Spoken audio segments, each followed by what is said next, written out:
morning, guys. This is Rachel Haney with Central Indiana Real Estate Investors Association, also known as Cireia. And today our special guest is Constantine Linos. He was actually at our recent Cireia event and sponsored our event. So we wanted to say thank you so much for doing that, for the food and the cash bar. So thank you so much for being a part of that. Really appreciate it. Constantine, it is Wednesday today. How are you doing in the middle of the week? Awesome. Wednesday is probably one of my favorite days. It's usually when I start to pick up momentum. So I got to say today's been so far so good.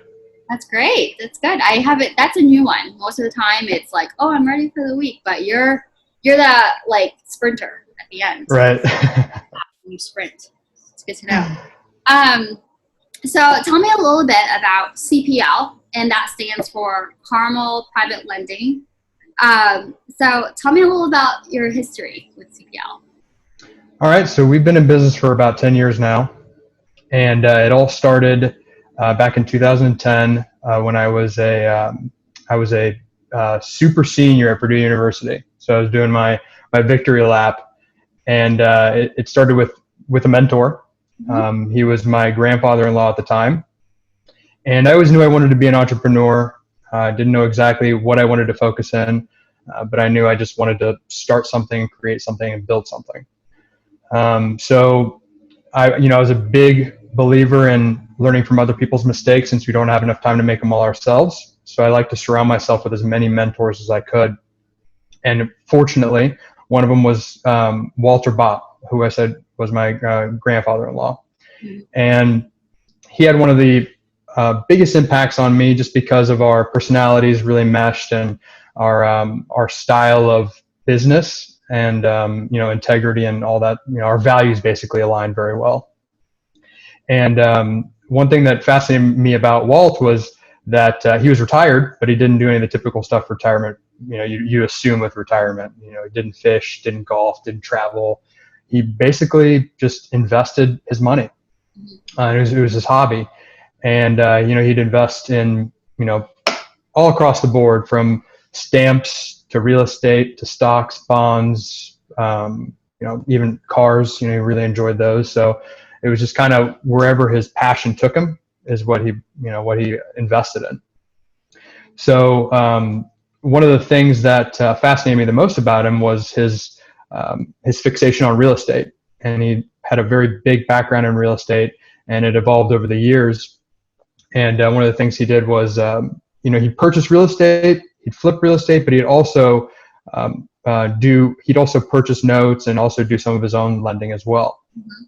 And it, again, with everything else he did, there was a variety of options or things that he would invest in. So that's the part that I really fixated on the most. And I was fortunate to be mentored by him for probably about 4 years prior to that. Unfortunately, he passed away suddenly to an elective chemotherapy treatment, and it was an adverse reaction. So very rare circumstance, but it happened very quickly. So he didn't really have any contingency plan. So I was in the position to where I knew what was going on with his portfolio, and I could help the family transition. And one of the areas where I could add the most value was in the real estate and the note mortgage arena, just because it's not as easy to liquidate note mortgages as it is to sell stocks and bonds and coins, for example, or precious metals, right? So that's where I added the most value there. And while I was at Purdue, I set up my schedule to where I could come back to Indy on the weekends, so I didn't have any classes on Mondays or Fridays, and be long weekends, and I would basically divest the portfolio, so manage it and maximize the value of it. And after about a year of doing that, I created systems and processes, and learned what I liked and what I didn't like, and really fine-tuned and created what now is CPL Investments. And our primary focus is not the whole spectrum of lending as far as real estate goes, but really just investor short-term lending. So we're not going to be, we're not going to be the solution for primary residents or people that want a long-term note. We're there for the the short-term bridge financing, transactional financing. Basically, we're that stopgap to help you get to where you need to be. Right. So that's how we started. Went back to the family, asked them if they'd want to be my first investor, and that's how we began. And yeah, so you guys are I've looked at some of your social media, and highlight that I see a lot is that you guys are family owned, and Yep. to be something, a part of your culture that you really want to share with people, and admirable because anybody that knows Cireia and me, we love the aspect of close-knit family and community. So that's awesome that you share that. So you started 10 years ago, 2020. What do you think with the progress? I mean, did you imagine, I hate to ask you, like at 2020, did you imagine things to be this way in 2010? Let's forget about everything else that's happened. Let's focus on your business. But I mean, really where you're at now, I mean, how has it come to into life since you started to plant the seeds in 2010? Yeah, it's definitely taken a lot of turns I didn't expect, lots of ups and downs. It's been an eye-opening journey and a learning experience every single minute. You feel like you learn a lot and you read a lot and you study a lot, and there's just so much out there that you don't know, that it's constantly a surprise and entertaining. So I've learned a ton. And like you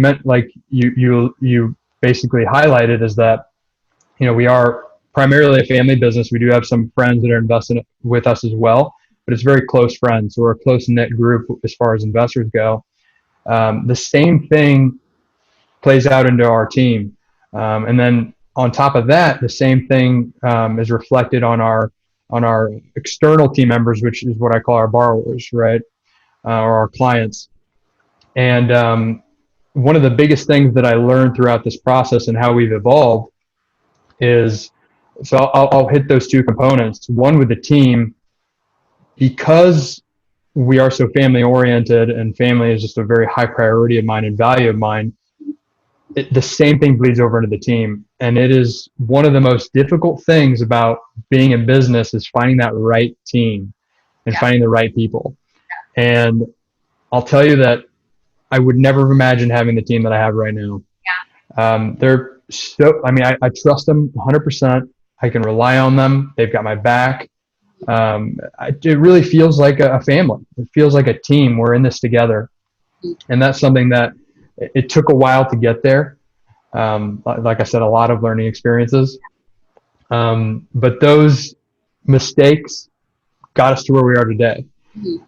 So that's been one of the things that I've been most surprised and blessed about, is the team that's come out of all this. Again, with the ups and downs, is worth every minute of it. And that's really unfolded, like I said, into the way we work with our borrowers. So one of the things that differentiates us is that we no longer look at the deal first. That used to be our primary focus. Now we've shifted in the last 6 years or so, and we've realized that the borrower really comes first. And it really was one of the more, it was a natural shift, just because that's where our values drive us. But to be able to just say, hey, this is what we're focusing on now, has really been a relief. And seeing that blossom over time has been great. And we've really, it's easy to say that, it's easy to say that our borrowers come first. The difference is that we've actually implemented steps and processes within our systems to make sure that we are putting our borrowers first. And examples of that are, we won't do a deal, no matter how good it looks for us, if we feel like the borrower's not going to make money, not succeed, or if it looks like that this is going into a trajectory that's not going to be good for them, or it's deviating from their primary focus or their lane, we'll pass. And that was a difficult transition, because you see a lot of good deals that aren't fit for the borrower. But in the long term, I feel like that has been paying off, because what we're doing is we're creating these sustainable relationships with our borrowers, and it's just repeat business, and they keep coming back to us. And that aligns directly with one of our values, which is growth. And we're not in this to do, 20 times earnings in a year or 2 years, whatever. We're in this to be here for 20, 30 years. So that's really what our focus is. And we want to build those relationships with our borrowers to help them grow, because as they're growing stably, we're going to grow. So it's no secret. The more deals they do, the more deals we do. So it's a win-win for everybody. But we want to be part of their team. Essentially, we want to be a partner that they bring along that doesn't share in the profits. We charge our interest. Their profits are theirs. But we're there as someone who really cares about what deals they're getting into, how much they're taking on, and really pay attention to the main reasons why our borrowers fail, and try to pass that information along to make sure that they just keep growing. Right. So that shift has been a big shift for me. And looking back to 2010, all I was focused on really was just, is this a good deal? Is this a good deal? Is this a good deal? And now we've also been very along the way, we've been very careful on what types of borrowers we work with as well. Because if they don't align with our values, it's not going to be the long-term relationship that we're looking for. Right.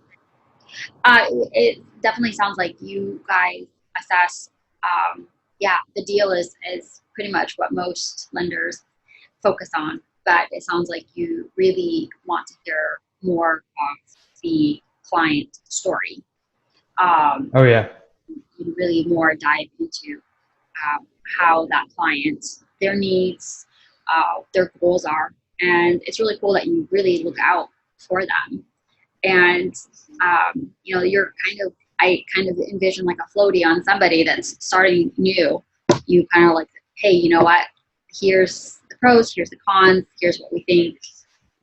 So that's really good to know that you're kind of helping people who are at least beginning in this, kind of keeping them safe from getting into something that they probably shouldn't.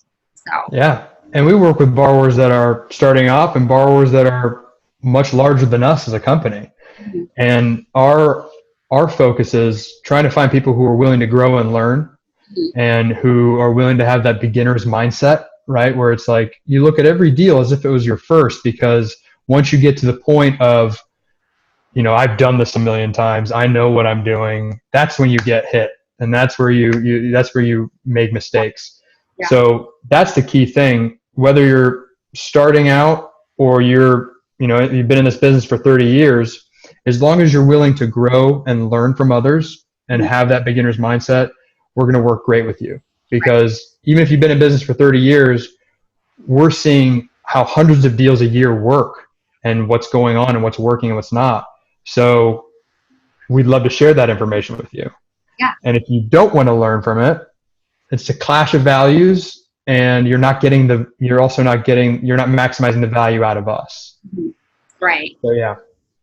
So as an investor, many of the individuals at Cireia, they're investors, whether they're wholesaling or they're fix and flippers or they have multiple rental properties.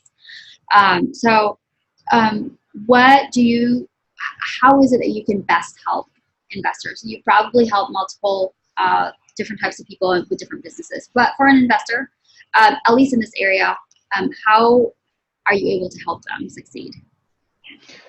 There's a lot of factors there. So I'll start off first and foremost by saying that we're local.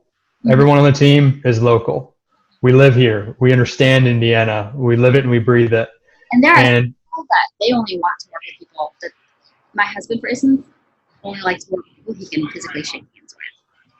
That makes a big difference for him. Exactly. And that's one of our biggest things. Whenever we work with a new investor or borrower or client, however you want to call them, but we have to have a face-to-face meet in person. Right. Every once in a while it has to be a Zoom call, but it's got to be something where we can see each other so we know who we're working with and who we're dealing with. And that's where we really dive into who are you, what's your passion, What are your goals? What are you looking for? Just like you alluded to earlier, so we can make sure that we align with that and align our value to that as well. So that's the local thing's big. We touch and feel every property before we loan on it. So we don't hire third party appraisers. We go out and we review every single property ourselves. And like that's a huge value that we add. And then when you add that to it's almost like an intangible. The intangible aspect that we are partnering with you. It's combining those two things creates a relationship that it's almost symbiotic, right? Where we're all trying to achieve the same goal, and that's to get this property sold, make money, pay off, and move on to the next one. So I'd say that's one of the biggest areas that we add value, is that we're actually going out and looking at these properties and looking at them as if we were going to do those deals. Because if a borrower fails, we take that hard. That's a hit on us. It's what did we do? What did we miss? What could we have done better next time? And it's basically turned into a case study. So we really, really focus on that. We can help borrowers when it comes to wholesaling because we'll do transactional funding. We can help borrowers. Let's say they've got multiple rentals or real estate assets that they own free and clear. We can help them refinance out so they can use that cash for other deals. We've also set up line of credits for builders and developers that we work with. We've also we'll help borrowers, buy a property, add value to it, put a tenant in it, get it income producing, and then refinance out with a bank. And then of course our bread and butter, which is the rehabs. So the quick turns, the fix and flips, again, however you want to call it, but those rehab projects from, the 10,000 rehab all the way up to $250,000 rehabs. So we've, or maybe even 350,000. We've done some large rehabs, and we work in residential, we work in commercial, pretty much all across the board. We work in new builds. So those are the values that we can add. But I think the important piece is really the stuff that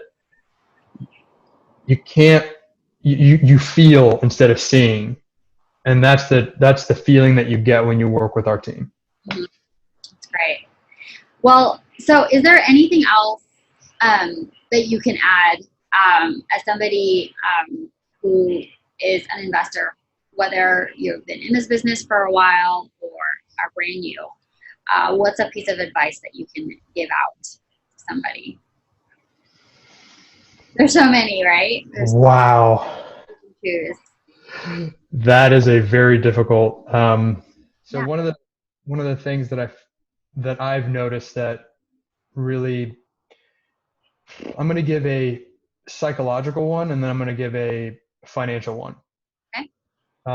So from a psychological standpoint, one of the things I've noticed that helps a lot of our borrowers is making sure that they find something that brings them value or brings them purpose that's greater than the actual deal itself. And for a lot of our borrowers, it's community. Find what that is and just keep driving towards it. And along the way, keep focusing on you. We've seen a lot of our borrowers struggle with trying to balance business, family, and, those two major dynamics, and they forget about a huge piece that's focusing on themselves. And, treating yourself as if you were taking care of someone else is a really good way of looking at it. But if you're not your best, you're not going to be able to be your best for others. Okay. So focus on you, self-improvement, take that time, make it mandatory for yourself during the day. And, I've experienced that through ups and downs where I've really focused primarily on the team, and then family and then team. And I can attribute all the slumps mentally to me putting myself last. Mhm. So that's huge. Mhm. So that's helped me personally.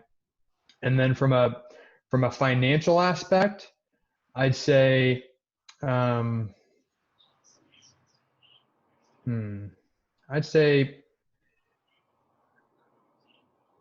building in triggers that will automatically let you know. So building in triggers into your process that will automatically let you know that you are growing too fast. Okay. So that's one of the things that we've seen a lot of our borrowers struggle with or even fail in, unfortunately. And those are the things that we've learned along the way, as well as experience with our borrowers, is that you need to grow sustainably. Back to we don't want to grow 20 times in 1 year. You want to be here in 20 or 30 or 40 years, right? So one of our values is structure, and building that structure and building those triggers to let you know that, hey, you're kind of pushing the envelope here, you're taking on too much. I'll give you one tip for that is, when you buy properties, or when you're buying deals, a lot of people get excited about getting the deal. It's almost like Yeah. it's like getting a kill, right? You're like, yes, I did it. There's a lot that comes after that, and that high feels great. If you can't maintain it, though, it's going to bite you in the butt. So when you buy these properties, it takes time.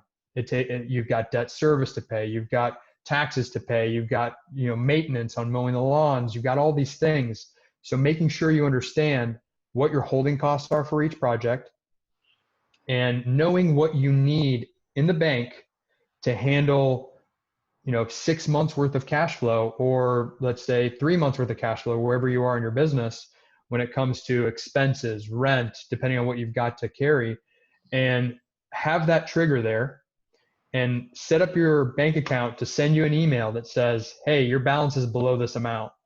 And that tells you, I cannot buy any more properties. Right. I got all that I can handle right now. And not to say that you can't lock down the deal, but wholesaling, being in this industry, it might not be your bread and butter, but we know a lot of people. It's a small world here in Indianapolis or Indiana. And I'm sure if you get a good deal, you'll know 5 or 6 people that will want that same deal. And you can, make some money off of that deal, add it to your bank, or add it to your reserves there. But know that you're not taking on something large enough that could sink the ship. Right. Right. So that's probably my financial nugget. I'd say that's my financial nugget, and then mentally, just keep working on yourself. So in short, take care of yourself, and not in a selfish way, but take care of yourself. Put yourself in a manner that you are taking care of yourself, so that you can furthermore take care of your business, your family, and everything else. And Yep. is have kind of a trigger, something to know when you need to stop, because some people just go too fast and they find themselves sinking. Is that? Yep. And I wouldn't even say stop. I'd say just pump the brakes. We're entrepreneurs, so there's no such thing as stop. Pump the brakes just a little bit. Yep. And then from the taking care of yourself aspect, the best way I like to look at it is it's almost like you've got a calm lake, and you drop a droplet of water, and then you see the ripple effect. And that's how taking care of yourself works. So every drop you give yourself, the ripples are what affects other people.